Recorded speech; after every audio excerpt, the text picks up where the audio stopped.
Bismillahirrahmanirrahim.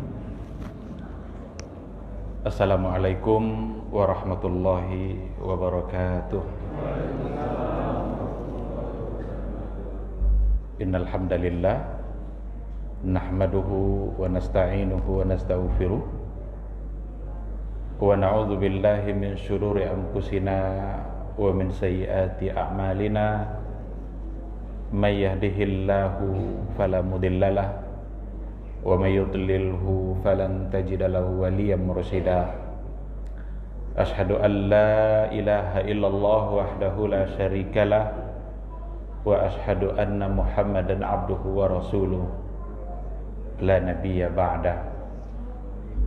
Ikhwati fillah, ma'asyiral hadirin wal hadirat, bapak-bapak, ibu-ibu, kaum muslimin dan muslimat, mudah-mudahan kita semua adalah orang-orang yang dimuliakan Allah Subhanahu wa taala.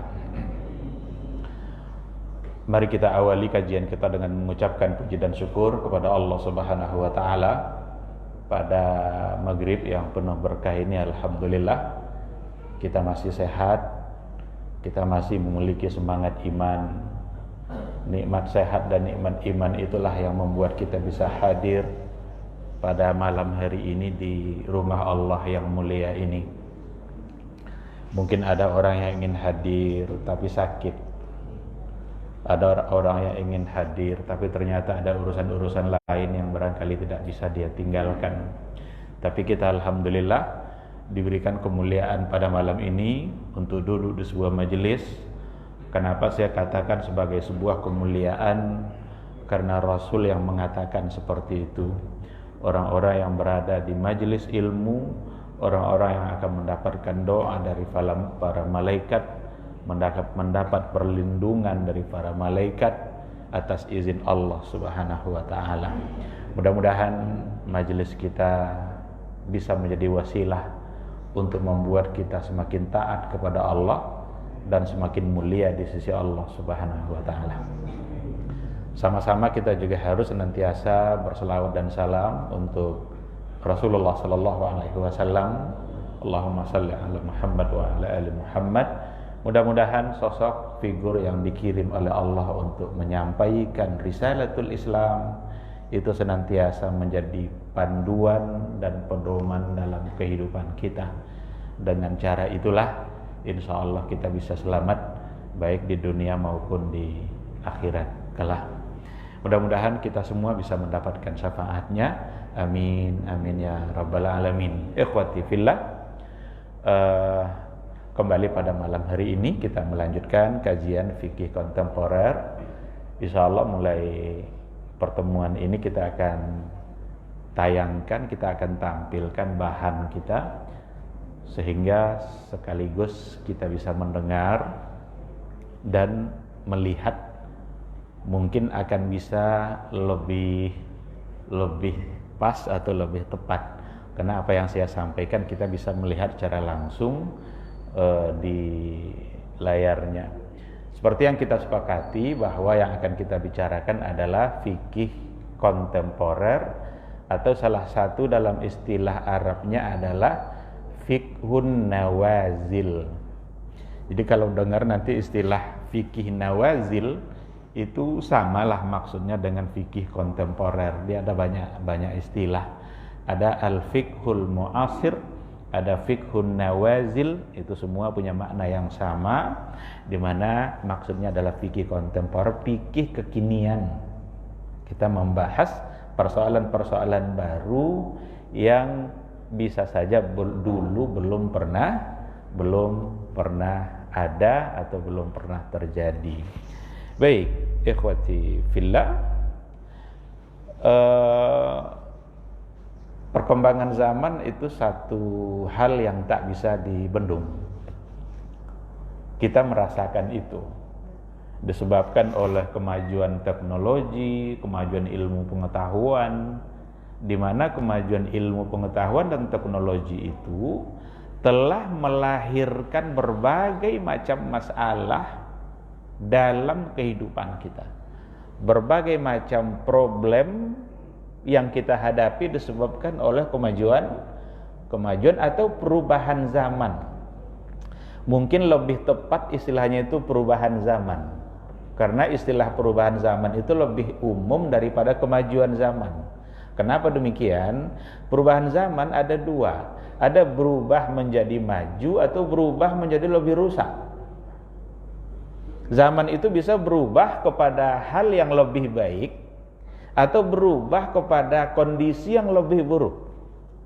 Dua-duanya akan memunculkan berbagai persoalan dalam kehidupan kita. Profesor Wahbah Zuhaili, dia sudah meninggal rahimahullah beberapa tahun yang lalu, salah seorang ulama fakar dari Syria, pakar fikih kontemporer. Dia mengatakan ada dua hal yang paling berkembang dalam kehidupan kita. Jadi menurut dia, kita bisa amati nanti, iya atau tidak, dua hal ini sangat berkembang dalam kehidupan kita. Yang pertama sekali adalah kemajuan teknologi, dan yang kedua adalah transaksi keuangan. Ini dua hal yang sangat berkembang dalam kehidupan kita. Kemajuan ilmu, kemajuan teknologi, dan juga persoalan ekonomi dengan berbagai macam bentuk transaksi keuangan. Apa yang dulu tak pernah ada pada masa Nabi, hari ini ada. Kemajuan teknologi kita bisa lihat. Cuma saya perlu mengingatkan, jangan sampai kemajuan teknologi itu membuat kita justru semakin berupaya untuk menandingi Allah. Jadi ada pula orang karena teknologi sudah maju, seolah-olah sudah mendekati kepada ilmu Allah. Tidak akan pernah. Orang Yahudi pernah bilang, orang Yahudi apa katanya? Teknologi kami akan mengalahkan ideologi kalian. Bayangkan. Jadi teknologi mereka akan mengalahkan ideologi. Ini bisa terjadi nanti ini. Kalau seandainya kita tidak waspada, kita tidak antisipasi.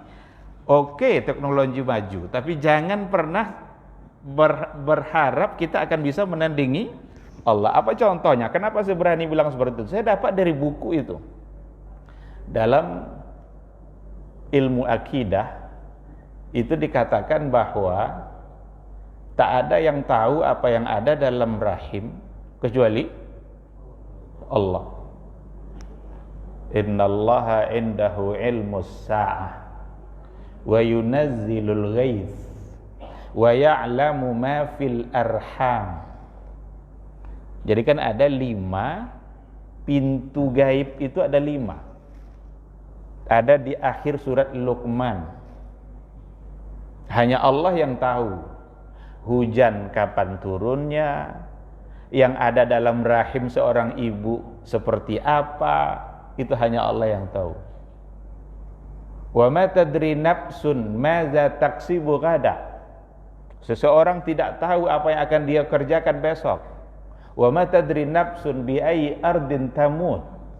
Tidak akan ada yang tahu seseorang itu dia akan mati di negeri mana, di darat atau di laut, mati biasa atau diterkam binatang buas. Tidak ada yang tahu. Tapi perkembangan ilmu kedokteran itu mengatakan bahwa dokter bisa mendeteksi apa yang ada di dalam rahim. Al-Quran mengatakan wa ya'lamu ma fil arham, hanya Allah yang tahu yang ada dalam rahim. Sekarang dokter ada namanya USG, ultrasonografi. Dikasih cairan perut itu, digoyang-goyang sedikit alatnya, nampak di monitor. Lalu ada yang mengatakan, ini sudah mendekati kepada ilmunya Allah. Jangan. Tidak akan pernah. Karena apa yang diketahui oleh manusia itu takkan pernah sama dengan apa yang diketahui oleh Allah. Ketika Allah mengatakan hanya Dia yang tahu apa yang ada di dalam rahim, itu pengetahuan Allah secara sempurna. Jadi muhitun bi'ilmi, Allah itu meliputi segala hal Apa maksud segala hal di sini? Ketika dia katakan bahwa hanya dia tahu yang dalam rahim dan hanya dia, itu artinya adalah Allah tahu ini yang lahir ini nanti umurnya berapa. Yang lahir ini nanti jatah rezekinya selama di dunia berapa. Di detik berapa dia akan lahir. Kapan dia akan mati. Itu ada semua pada ilmu Allah. Ilmu dokter ada itu. Yang dikatakan oleh dokter ini laki-laki saja itu bisa salah. Jadi dokter bilang, oh selamat bu, anak ibu perempuan. Ternyata lahir laki-laki. Ada kawan saya, anak pertamanya laki-laki. Hamil istrinya kedua, kata dokter anaknya perempuan. Betapa gembiranya. Kan biasa orang gembira tuh kan, kalau pertama laki-laki biasanya ingin yang kedua perempuan. Padahal sama aja kan. Tapi akan lebih sempurna katanya anak perempuan. Ketika diklaim oleh dokter anaknya perempuan, betapa gembiranya dia. Pas lahir laki-laki. Jadi kalau yang itu saja tidak akan bisa pas, mungkin benar mungkin tidak, maka masih dalam perkiraan, bukan dalam satu bentuk kepastian. Kalau dalam ilmu Allah pasti, dan bukan hanya sekadar jenis kelamin saja, bukan sekadar jenisnya saja, tapi semuanya. Kira-kira umurnya berapa tahun Allah sudah tahu. Berapa kali dia sakit selama hidupnya Allah sudah tahu. Nanti kalau sakit pertama kali berapa hari Allah sudah tahu. Dokter tak akan pernah tahu. Jika yang bagian meteorologi itu mengumumkan bahwa besok Pekanbaru hujan, apakah akan menyamai ilmu Allah? Tidak. Karena yang diketahui oleh Allah itu adalah al-ilmu syamil muhit, universal, mencakup dalam berbagai sisi. Allah tahu kalau akan terjadi hujan besok di Pekanbaru, berapa tetes hujan itu akan turun, Allah tahu. Tapi yang ahli yang tadi itu tahu dia? Enggak. Berapa menit hujan itu turun, Allah tahu. Maka jangan pernah, meskipun teknologi itu maju, semakin maju dan berkembang, tetapi tak akan pernah bisa menyamai ilmunya Allah Subhanahu wa ta'ala. Maka jangan sampai teknologi mengalahkan ideologi. Kita harus gagalkan ungkapan orang Yahudi itu. Tapi kalau kita hanyut pula dan kemajuan itu, maka bisa-bisa apa yang mereka ucapkan bisa menjadi kenyataan. Kalaupun teknologi sekarang sudah maju, mereka belum pernah bisa sampai hari ini membuat atau mendatangkan air yang lebih atau bahkan yang menyamai kualitas air Zam-Zam. Tidak ada sampai hari ini.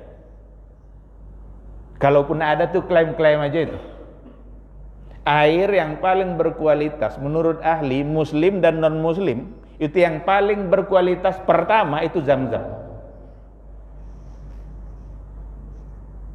Nggak ada modal itu cuma hentakan kaki Ismail aja tuh. Ismail pun tak tahu, dia masih kecil. Hajar pun tak tahu kalau akan hadir air itu. Tapi kalau Allah yang berkehendak, semua bisa terjadi, dan itu melampaui semua ilmu manusia. Ketika Allah berbicara tentang penciptaan, Allah membuktikan kemampuannya dengan berbagai hal. Allah menciptakan makhluknya, ada yang dari tanah. Siapa itu? Manusia. Allah menciptakan makhluknya, ada yang dari api. Siapa itu? Iblis. Allah menunjukkan kudratnya, dia mampu menciptakan makhluknya dari cahaya. Siapa itu? Malaikat. Manusia? Dulu sudah kita katakan bahwa kenapa Allah memperkenalkan sifat pertamanya adalah Khalik, karena hanya dia yang bisa. Khalik, sifat pertama yang diperkenalkan oleh Allah kepada makhluknya, dia sebagai pencipta. Manusia tak ada satu pun yang bisa mencipta. Manusia hanya bisa merubah bentuk. Karena arti sebenarnya kata pencipta itu adalah minal adam ilal wujud, menciptakan sesuatu dari tidak ada sama sekali lalu menjadi ada. Ini yang manusia tidak bisa.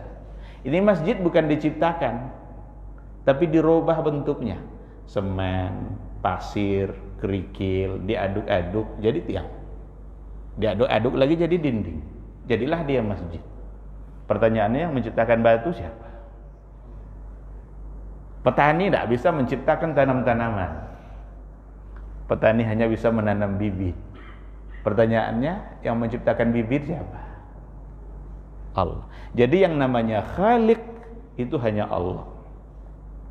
Itulah sebabnya sifat pertamanya yang diperkenalkan adalah kita. Itu Khalik, dan itu ada pada ayat yang pertama diturunkan oleh Allah Subhanahu wa taala dalam surat Iqra, 5 ayat pertama. Iqra bismi rabbikal ladzi khalaq, khalaqal insana min 'alaq. Baik, ikhwati fillah. Jadi kemajuan teknologi benar itu ada, tapi sekali lagi jangan sampai itu merubah akidah kita, merubah keyakinan kita, membuat kita begitu mengagung-agungkan teknologi barat, apa yang telah bisa mereka capai, tapi sekali lagi jangan sampai merusak iman. Kan dulu orang, kita tidak pernah tahu, hanya Allah yang tahu apapun yang terjadi dimanapun. Sekarang ada CCTV. Kita di masjid bisa kita lacak rumah kita melalui HP. Kalau ada orang buka toko, buka usaha, dipasang CCTV di situ. Dimanapun dia berada, dia bisa cek itu usahanya. Berarti dia bisa melihat dari jauh. Tapi sama dengan Allah? Tidak akan pernah bisa sama. Sedikit yang dicapai oleh teknologi dan yang ada pada Allah sungguh sangat luar biasa. Tapi perkembangan itu jelas ada, dan ternyata telah melahirkan berbagai macam problem dalam kehidupan kita. Ini melalui teknologi ini banyak sekali masalah-masalah fikih akan lahir, dan yang telah lahir, yang sekarang sedang diperbincangkan. Dulu orang biasa yang difotokopi itu cuma kertas. Jadi ada kertas asli difotokopi, lalu ada kopiannya. Sekarang enggak. Manusia bisa difotokopi. Manusia mau difotokopi, coba. Ada yang itu istilahnya cloning. Ada yang mau mencoba untuk mengcloning Habibie. Karena orangnya cerdas, orangnya pintar, harus diperbanyak orang seperti Habibie itu. Di-cloning. Untuk manusia belum ada yang berhasil, tapi untuk hewan sudah ada. Ada di Amerika cloning domba, berhasil, disebut dengan domba Dolly. Mereka beri nama dengan domba Dolly. Jadi yang difotokopi bukan kertas saja, semua mau di-cloning. Maka bertemulah para ulama-ulama Islam dalam sebuah muktamar dunia Islam, pertemuan pakar-pakar fikih sedunia untuk membicarakan cloning. Berarti kan teknologi memunculkan masalah kan? Ketika mereka bermusyawarah, apa sebenarnya hukum cloning ini? Mereka bilang haram. Kenapa haram? Akan melahirkan penyakit masyarakat yang luar biasa kalau seandainya cloning ada pada manusia. Ketika ada anak yang lahir dengan proses cloning, nanti anak itu tidak ada ayahnya. Siapa yang akan menjadi walinya kalau dia nikah, kalau dia perempuan? Nanti siapa yang akan mewarisi dia? Siapa yang akan bertanggung jawab dalam kehidupan dia? Banyak sekali masalahnya. Satu-satunya yang dibolehkan oleh para ulama untuk cloning itu adalah hewan yang jenisnya kalau hampir punah. Jadi hasil muktamar itu haram cloning itu, tapi ada yang dibolehkan untuk jenis-jenis hewan tertentu kalau jenisnya, spesiesnya sudah mau punah. Umpama harimau Sumatera jumlahnya tinggal 10 ekor umpamanya, meninggal pula 3, tinggal 7. Kalau enggak nanti bisa punah. Maka dibolehkan untuk menjaga spesiesnya. Kenapa dibolehkan untuk hewan? Karena tidak sama dengan manusia. Masalah yang akan muncul dengan cloning hewan itu tidak sama dengan masalah yang akan dimunculkan oleh cloning manusia. Kan banyak hewan yang mau hampir punah kan. Ini sebenarnya harus menjadi pelajaran juga bagi kita ini. Maksud saya, sapi, kambing yang selama ini dikorbankan, ribuan ekor yang dikorbankan setiap tahun, tidak pernah punah. Tapi hewan-hewan yang tidak perlu bagi kita bisa punah. Iya kan? Itu burung cendrawasih berapa ekor jumlahnya? Harimau Sumatera bisa dihitung jari coba. Tapi yang diperlukan oleh manusia tidak pernah punah, padahal disembelih terus setiap tahun. Pernah kita mendengar kambing habis jumlahnya? Tidak ada.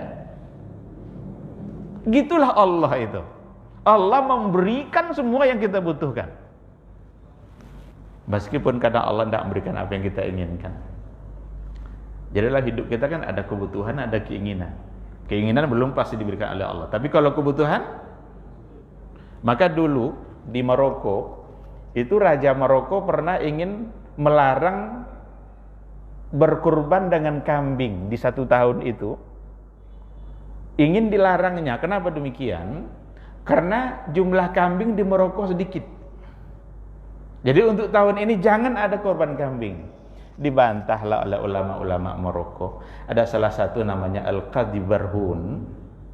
Al-Qadhi Barhun dibantahnya, tidak setuju dia. Itu salah. Karena kambing takkan pernah punah. Akhirnya masuk penjara. Sekian tahun dia masuk penjara, keluar dari penjara, selesai masa hukumannya, pas kami sudah berada di Maroko, dan dia yang ngajar kami hadis waktu dia S2. Yang di penjara tadi namanya Al-Qadhi Barhun. Kenapa dihukum? Karena dia mengatakan kambing takkan pernah. Maka serahkan kepada Allah. Hal-hal yang kita butuhkan, hal-hal yang diperlukan, Allah akan sediakan.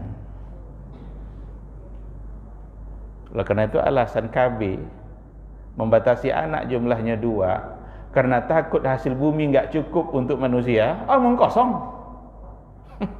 Apa kita mengatur isi alam ini? Allah.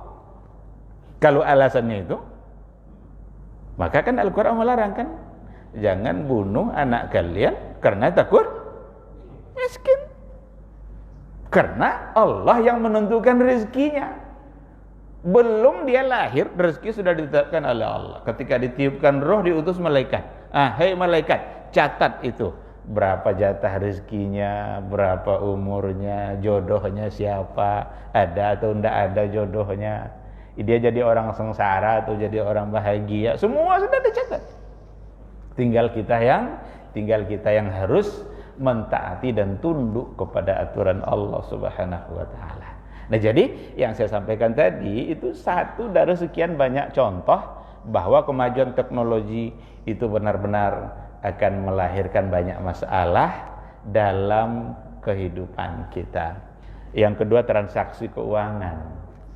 Kita bisa melihat hari ini berbagai macam bentuk transaksi keuangan yang lahir, yang hadir di tengah-tengah kehidupan kita, yang memerlukan kepastian hukum. Kalaupun nanti dalam muamalah, beda muamalah sama ibadah. Kalau muamalah itu hukum asalnya boleh. Kaidahnya mengatakan seperti itu. Al-aslu fil muamalat al-ibahah. Hukum asal pada muamalah itu boleh. Buatlah muamalah, transaksi apa saja lakukan. Karena hukum asalnya boleh. Hatta yadulla dalilu ala tahrimi. Sampai nanti ada dalil yang mengharamkannya. Beda sama ibadah. Ibadah kebalikannya. Al-aslu fil ibadat mamnu'. Hukum asal dalam ibadah itu terlarang. Sampai ada nanti dalil yang menyuruh atau dalil yang membolehkan. Jadi dalam masalah ibadah tidak bisa, ini kan tidak ada larangannya. Tidak ada nas itu sudah menjadi larangan, karena itu hukum asal. Tapi dalam muamalah boleh. Kembangkanlah muamalah, maka muncul transaksi-transaksi keuangan berbagai macam hari ini yang dilakukan oleh manusia. Dan satu sisi itu memudahkan kita. Dulu orang antrian apa saja bisa antri. Bayar listrik antri, bayar tunggal cicilan ini antri. Sekarang bisa selesai oleh satu alat ini. Duduk aja di rumah, selesai bayar listrik kita. Duduk aja di rumah, bisa kita kirim uang untuk anak kita yang kuliah di mana-mana. Berarti ada transaksi keuangan yang berkembang. Bolehkah? Hukum asalnya boleh. Kapan dia menjadi tidak boleh? Kalau sudah ada hal-hal yang di situ dilarang oleh agama. Dalam transaksi keuangan, 3 hal yang tidak dibolehkan. Pertama riba, yang kedua gharar, yang ketiga az-zulm. Kalau di situ sudah ada salah satu yang 3 ini, umpamanya ada riba, pasti tidak boleh. Hukum asalnya tadi boleh, tapi jika ada yang terlarang, maka berubah hukumnya menjadi tidak boleh. Kalau ada gharar, apa itu gharar? Gharar itu ketidakjelasan. Tidak jelas akadnya, tidak jelas transaksinya, dilakukan juga. Agama melarang. Kenapa agama melarang? Karena pasti akan ada pihak yang dirugikan. Az-zulmu, zalim, mengambil hak orang lain. Apa beda antara gharar dengan zulm? Kalau gharar, itu ketidakjelasannya ada pada barang. Itu gharar. Nabi melarang memperjualbelikan buah hatta yabdu salah, sampai nyata dia akan jadi buah. Ada orang durian itu masih bunga, masih putik, mau enggak beli durian saya itu? Padahal masih putik. Nabi melarang. Kenapa dilarang? Kata Rasul begini, siapa yang menjamin bunga itu jadi buah? Tidak ada. Jadi kalau sudah diakadkan dia sebagai buah, jangan-jangan berguguran semua bunga itu. Sementara akadnya sudah berlangsung. Berarti akan terjadi pihak yang dirugikan. Jadi kalau gharar itu ketidakjelasan pada barang.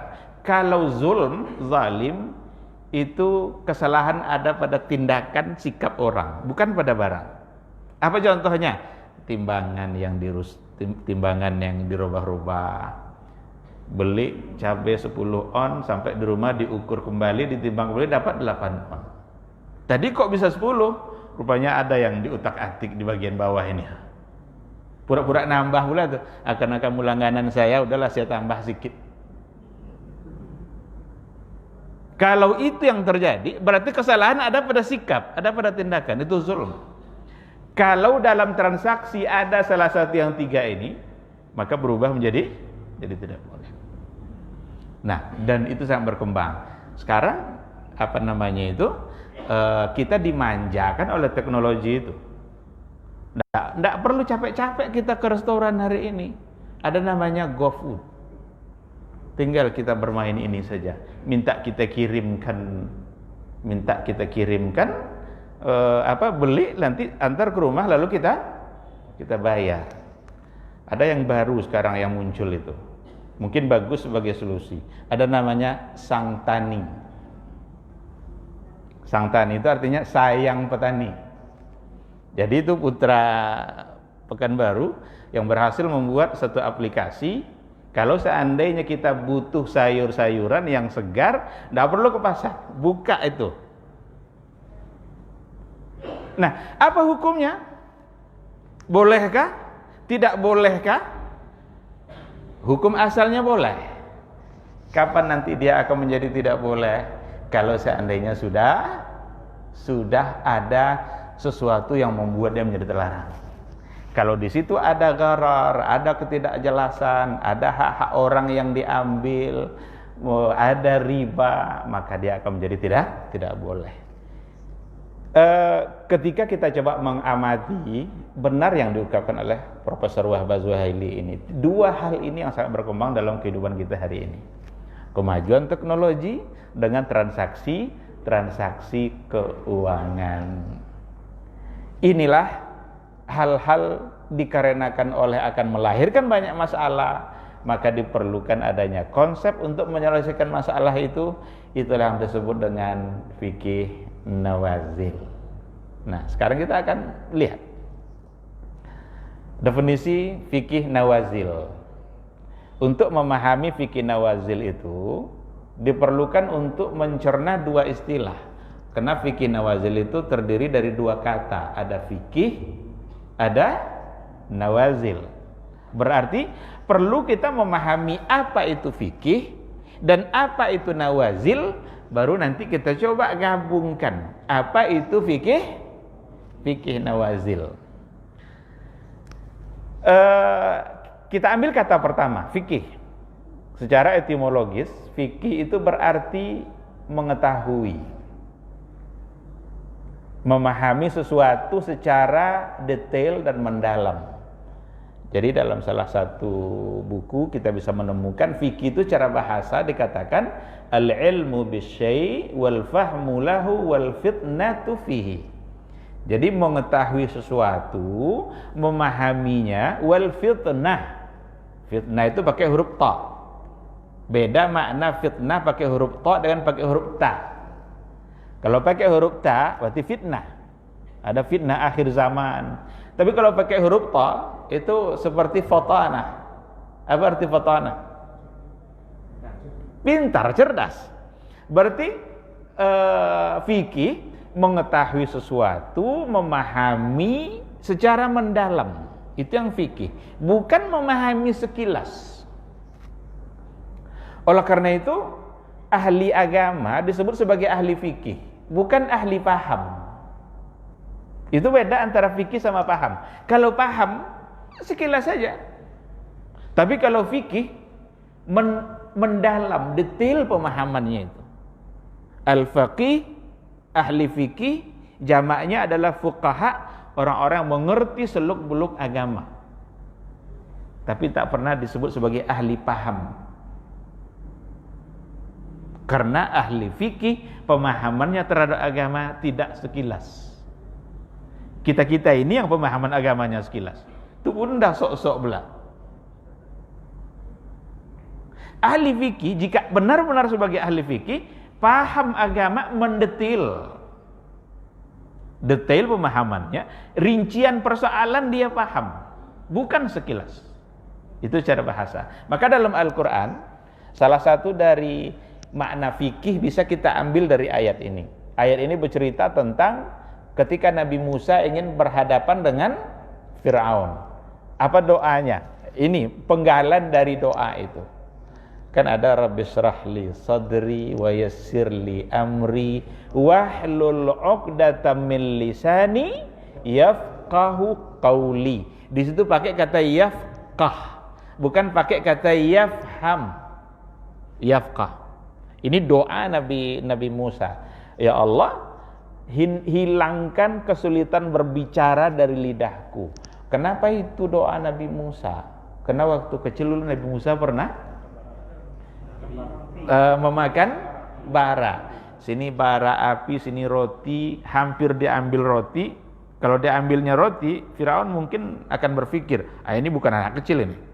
Dialihkan tangannya oleh malaikat, yang diambilnya justru adalah bara api. Dicoba makan, itu yang menyebabkan lidahnya sedikit agak sulit berbicara. Maka sebelum menghadapi Firaun, dia minta ditemanin oleh saudaranya Harun, Nabi Harun. Dan ini doanya, wahlul 'uqdatam min lisani, hilangkan kesulitan berbicara dari lidahku, yafqahu qawli, agar mereka mengerti, memahami apa yang saya ucapkan. Jadi digunakan di situ kata yafqah. Nah, oleh karena itu secara bahasa fikih itu artinya memahami secara mendalam dan detail dalam satu persoalan, bukan pemahaman yang sekilas. Kita lihat fikih secara terminologis.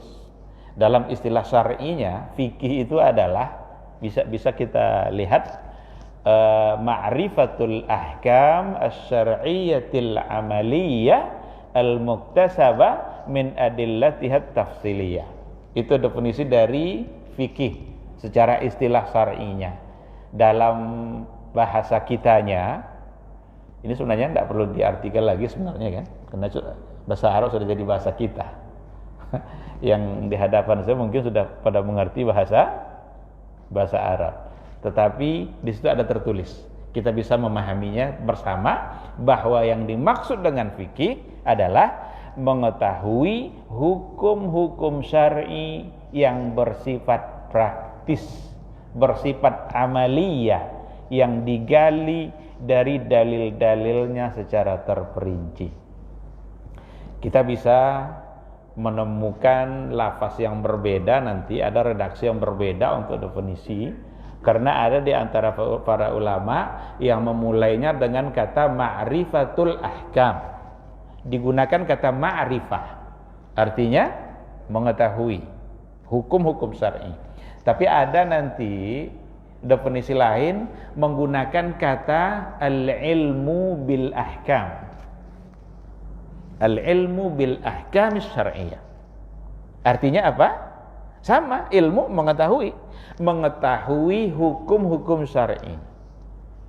Lalu apa beda antara al-ilmu dengan al-ma'rifah? Beda secara dilalah lugawiyah, tunjukkan makna dua kata itu berbeda antara al-ilmu dengan ma'rifah. Apa bedanya? Kalau al-ilmu itu dilalahnya yakin. Al-ilmu dilalahnya yakin. Kalau ma'rifah, ma'rifatul ahkam, mengetahui juga, tapi dilalahnya zon. Zon itu di bawah yakin. Ma'rifah zon. Kalau al-ilmu yakin. Maka Allah Subhanahu wa taala sifatnya al-ilmu dan diberi nama dengan al-alim. Tidak boleh kita mensifati Allah dengan al-arif. Kita katakan Allahu a'lam, karena ilmu Allah semuanya adalah yakin. Ilmu manusia di bawah itu. Maka pakai ma'rifah oleh sebagian para ulama. Tidak boleh kita katakan Allahu a'raf, karena dilalah makna ma'rifah, dilalah dari kata arafa itu ala sabiliz zan. Dalam ilmu usul fikih itu ada beberapa tingkat keyakinan kita terhadap sesuatu. Yang tertinggi yakin. Yang kedua di bawah itu zan. Yang zan itu dugaan kuat. Kalau di bawahnya lagi syak. Syak itu ada syak wa sangka. Itu 50-50. Kalau yakin itu 100%. Kalau zan itu bisa 75. Kalau syak ragu 50-50, 50-50. Di bawah itu lagi waham. Waham itu tidak bisa diterima. Dugaannya nggak beralasan. Apa contohnya? Saya nggak bisa berpikir kalau tidak merokok. Tidak bisa berpikir kalau tidak. Orang lain tidak merokok berpikir juga dia. Itu jangankan zon, syak pun tidak. 50-50 pun tidak. Kayaknya iya juga nih. Tidak bisa. Ini bukan sengaja nyindir-nyindir merokok, ini bukan itu maksudnya. Ini sekedar mencontohkan tingkat keyakinan yang tadi itu. Tapi yang namanya waham itu 25%, jauh di bawah, bahkan tidak ada alasan untuk menerima. Jadi waham tidak bisa diterima dalam persoalan fikih. Balik ke sini. Banyak para ulama menggunakan ma'rifatul ahkam, menggunakan kata-kata ma'rifah. Kenapa demikian? Dikarenakan oleh ahkam fikhiyah itu, hukum-hukum fikih itu, karena banyak yang berasal dari ijtihad para ulama, dan ijtihad itu tidaklah sampai ke tingkat yakin, tapi dilalahnya adalah zan. Yang namanya ijtihad, maka orang bisa berbeda dalam ijtihad. Abu Hanifah beristihad, Imam Syafi'i beristihad. Dua-dua istihad itu dia dapat pahala, tetapi hukum yang dihasilkan bisa berbeda. Maka ala sabiliz zan. Sehingga yang memilih kata ma'rifah dikarenakan oleh hukum-hukum fikih yang dilahirkan oleh istihad itu memang tidak sampai ke tingkat Ini maksud tidak sampai ke tingkat yakin itu bukan tidak perlu kita yakini, bukan itu maksudnya. Ini kalau dibawa kepada tingkatan keyakinan tadi. Lalu kenapa ada ulama yang menggunakan dalam definisinya al-ilmu?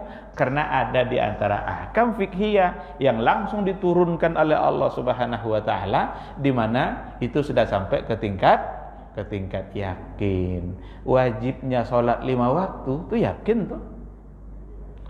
Minal umuril ma'luma minad dini bid-darurah. Itu perkara-perkara yang diketahui dalam agama dengan mudah. Hampir semua orang tahu. Anak baru belajar aja bisa mengetahui bahwa zuhur itu hukumnya wajib. Dikarenakan oleh dalilnya adalah dalil-dalil yang qat'i. Nah, oleh karena itu menggunakan kedua kata itu tidak ada persoalan. Mau pakai al-ilmu tidak masalah karena ada ulama yang menggunakannya, dan mau pakai kata ma'rifatul ahkam juga tidak masalah karena ada ulama yang menggunakan istilah itu. Balik kita ke definisi, mengetahui hukum-hukum syar'i yang bersifat praktis yang digali dari dalil-dalil secara terperinci. Kita bisa simpulkan dari definisi ini 2 hal. Dari definisi fikih kita bisa simpulkan 2 hal. Yang pertama, bahwa ilmu fikih seputar hukum-hukum syar'i yang bersifat amali, praktis, amal zahir. Dalam kurung tidak termasuk akidah. Kenapa tidak termasuk akidah? Karena akidah min a'malil qalbi. Bukan amal praktis, bukan amal jawareh anggota tubuh kita, tapi amal diyakini oleh hati.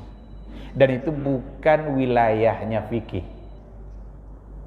Oleh karena itu, kita tidak akan pernah menemukan dalam kitab fikih bab beriman kepada takdir umpamanya.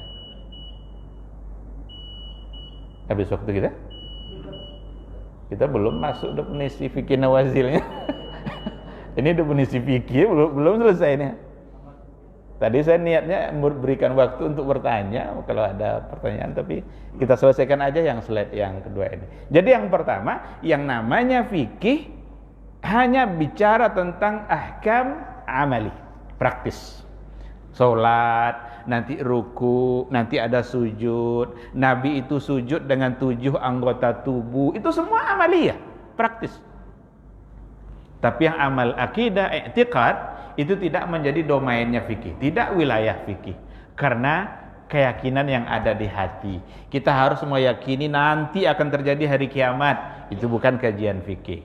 Kita harus meyakini bahwa malaikat itu pasti ada. Cuma kita yang tak nampak. Itu persoalan iman, bukan masalah fikih. Jadi yang pertama, fikih hanyalah bicara tentang hukum-hukum amaliyah, praktis. Salat, puasa, haji, zakat, kurban, akikah, semua itu bagian dari fikih. Yang kedua, bahwa setiap hukum dalam kajian fikih haruslah didasarkan kepada dalil-dalil syar'i. Nanti akan kita ambil itu dalam pertemuan kita nanti. Kalau dikatakan bahwa hukum harus berdasarkan dalil, apa aja yang bisa menjadi dalil akan kita coba bahas detail, insya Allah, mudah-mudahan Allah mengizinkan. Nah, kalau ada hukum tanpa dalil berarti cacat fikihnya. Ketika dikatakan puasa wajib, dalilnya kutiba alaikumusiyam. Salat duha itu sunat, dalilnya ada hadis yang mengatakan bahwa Nabi mengerjakan salat duha. Asal ada hukum, ada dalil. Karena di definisinya seperti itu. Mengetahui hukum-hukum syar'i amali yang digali, yang diambil dari dalil. Berarti ada hukum, ada dalil. Sekarang ada orang ngomong begini, itu kan harus kita kerjakan, itu kan sunnah. Mana dalilnya? Tidak tahu, berarti cacat. Karena dia hanya bisa menyampaikan hukum tapi tidak menyampaikan dalil. Ini intinya. Jadi 2 poin ini menjadi inti untuk memahami fikih. Secara sederhana kalau ditanya, fikih itu apa? Fikih itu hukum plus dalil.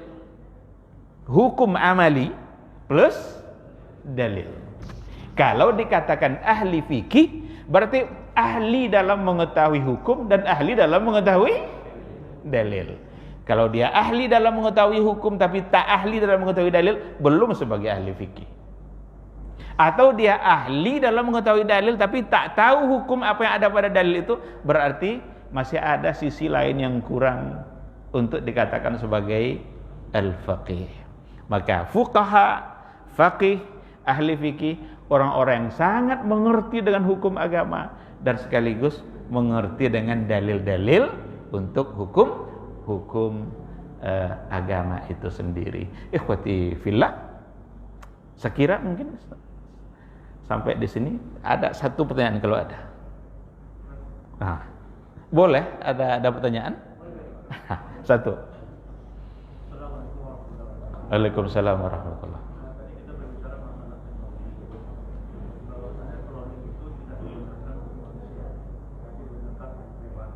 Yang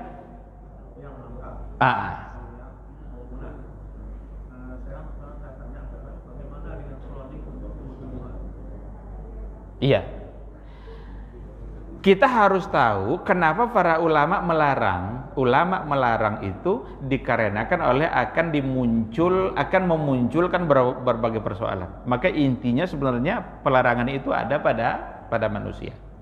Adapun untuk hewan, adapun untuk tumbuh-tumbuhan, saya kira dari dulu sudah ada, cuma namanya saja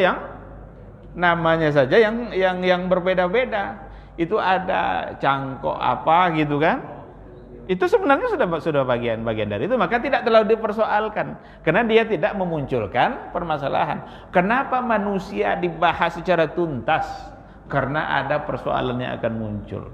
Seandainya lah generasi berikutnya lahir tanpa ayah, kacau. Tidak ada nasabnya. Itulah sebabnya dalam kajian Maqasidus Syariah, salah satu dari 5 hal pokok yang ingin dijaga agama itu nasab, keturunan. Ada namanya ad-daruriyatul khamsah, 5 hal pokok yang ingin dijaga agama. Islam ini turun untuk menjaga yang 5 ini. Agama, jiwa, akal, nasab, keturunan dan kehormatan keluarga, harta. Ini 5 hal pokok. Islam ini turun menjaga ini. Kalaulah generasi berikutnya setelah kita semua lahir dengan sistem cloning, kacau nasabnya. Dan kalau nasab yang kacau, itu kehidupan tidak akan beraturan. Tidak ada harga diri kita. Tidak ada harga diri kita. Seorang anak, kalau seandainya tidak tahu dia siapa ayahnya, bagaimana kira-kira perasaan dia dalam? Jadi kalau ada orang mengangkat anak, dianggapnya itu ayah kandungnya. Ternyata akhirnya nanti tahu dia kalau itu bukan ayah kandungnya. Apa perasaan dia? Itu menggambarkan bahwa silsilah keturunan memang harus terjaga. Nah, maka untuk tumbuh-tumbuhan itu tidak terlalu dipersoalkan karena justru bisa mendatangkan kemaslahatan dalam kehidupan. Wallahu subhanahu wa ta'ala a'lam. Mungkin saya kira kita cukupkan sampai di sini karena waktu yang membatasi. Mudah-mudahan insya Allah nanti kita sambung pada pertemuan yang berikutnya. Kita akan coba lihat nanti gabungan dari 2 kata itu. Kita sudah tahu apa itu fikih, sudah tahu nawazil belum ya? Belum, nawazil pun belum. Saya pikir nawazil sudah tadi. Nanti nawazil lalu kemudian fikih nawazil insya Allah pada pertemuan yang berikutnya. Kita berharap dan mohon kepada Allah Subhanahu wa taala mudah-mudahan Allah senantiasa memudahkan kita untuk mengadakan majelis-majelis seperti ini dan menjadikan majelis ini sebagai wasilah untuk mendapatkan ilmu dan untuk terhapusnya dosa-dosa dan kesalahan kita bersama. Amin amin ya rabbal alamin. Subhanakallahumma wa bihamdika asyhadu an la ilaha illa anta astaghfiruka wa atubu ilaik. Wassalamualaikum warahmatullahi wabarakatuh.